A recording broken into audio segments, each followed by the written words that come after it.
వేరే అమ్మాయిని టెంపుల్లో పెళ్లి చేసుకున్నాడంట కదా.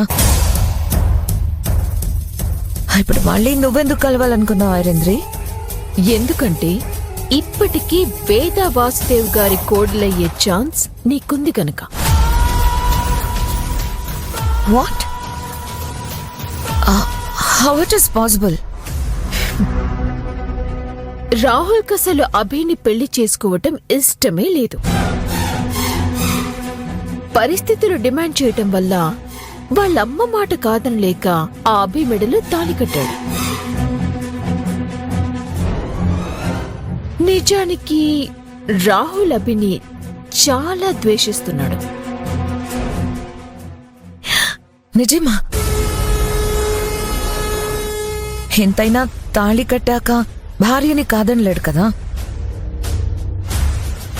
దానికి కారణాలు చాలా ఉన్నాయి.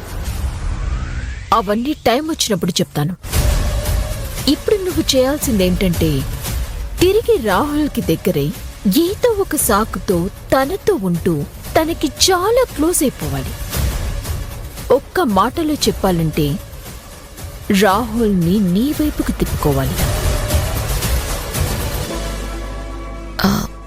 రాహుల్ అందరి అబ్బాయిలా కాదా ఐరేంద్రి? అంత ఈజీగా పడడు. పైగా ఇప్పుడు పెళ్లి కూడా అయింది. ఇప్పుడు రాహుల్ మైండ్ సెట్ వేరు రిషిత. ఇప్పుడైతేనే అభి మీద ఉన్న ద్వేషాన్ని నీ మీద ప్రేమగా మార్చుకోవటం ఈజీ. ట్రస్ట్ మీ, నువ్వు కోరుకున్నట్టుగానే ఆ ఇంటి కోడలివైపోతావు. నేనున్నాను కదా. ఓకే, రాహుల్తో క్లోజ్గా మూవ్ అవ్వాలంటే నేను ఆఫీస్లోకి ఎంటర్ అవ్వక తప్పదు.